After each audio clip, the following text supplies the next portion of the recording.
Here's one of the latest interviews from Rock and Metal Revival. If you want to hear the whole show, go to rmrshow.com. There's the title track to the brand new album from UDO. It's called Decadent on Rock and Metal Revival. And, brother, it is so good to hear new music from UDO. I'm loving this album, dude. This album kicks kicking. Ass from beginning to end. And with us on the phone today, we are honored to have the man himself, UDO. Welcome to the show.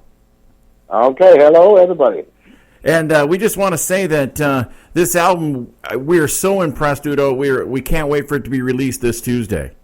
Yeah, what can I say about your new album? I'm also really happy. I mean, it is out now in Europe for nearly a week, and the reaction is, what can I say? I mean, it's more than fantastic.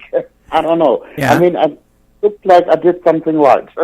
Well, from the release of Animal House back in 1987 to your new release, has your approach to the way you look at metal changed over the years?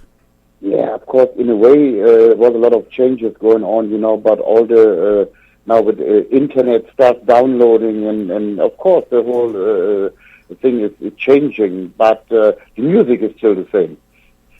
Well, I just saw that you just finished the Metal Singers tour in South America. Can you tell us a little bit about that?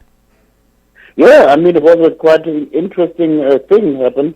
I mean, there was Bailey, there was Ripper Owens on the bill, and Michael Visage from he was the singer of Loudness and in the Malmsteen.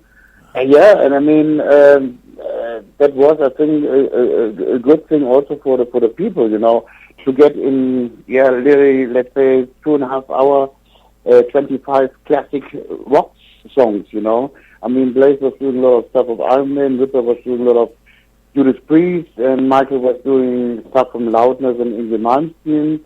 Yeah, what can I say? I mean, that was something really interesting, and we had no prima donnas going on, who is better than the other. It was a really, we was laughing a lot. It was really, really funny thing. Now, you're doing a tour. You got some tour dates lined up in Finland, I guess. Are you going to be able to come back to the States and do a tour eventually here?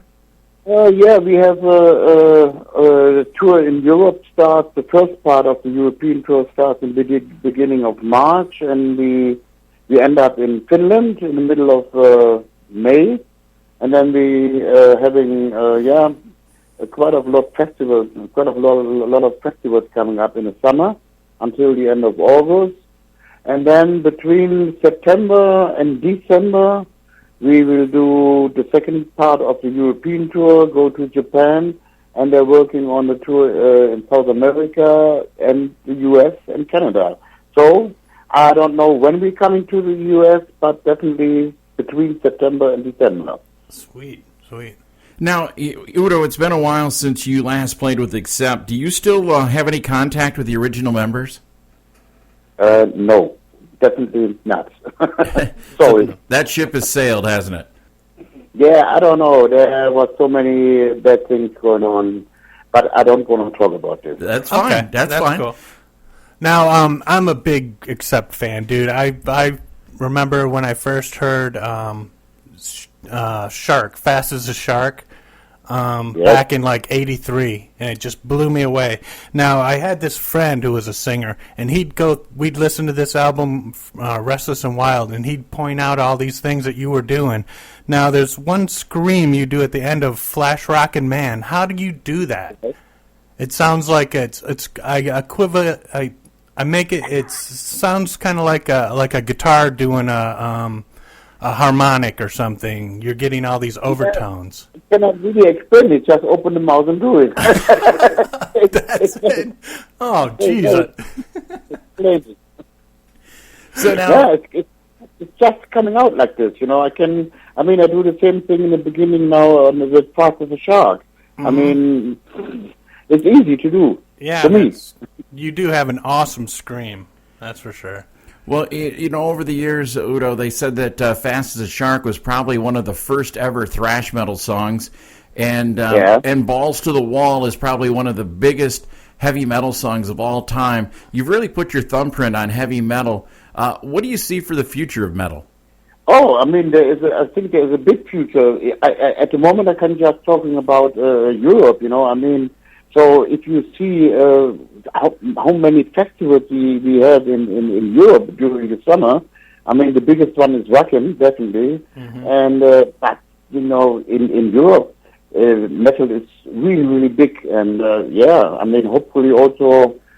It will be the same in the U.S. I mean, there's still a lot of metal. I think they believe there are a lot of metal fans around in the U.S. also.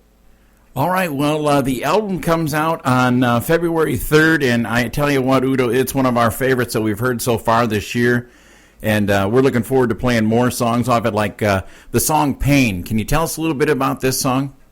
Yeah, I mean, Pain, I mean, it's like, when the lyrics about the song Pain is about, when you watch the news, you see always wars going on and massacres going on, and that the meaning is how much pain we can take, I mean, in a way it's going over.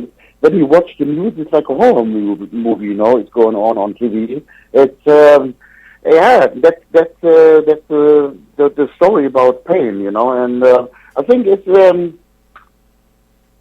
in a way quite how can I explain it? It's like a melody. Is a melody in there, but it's also a strong meaning in there, So I like the song very much.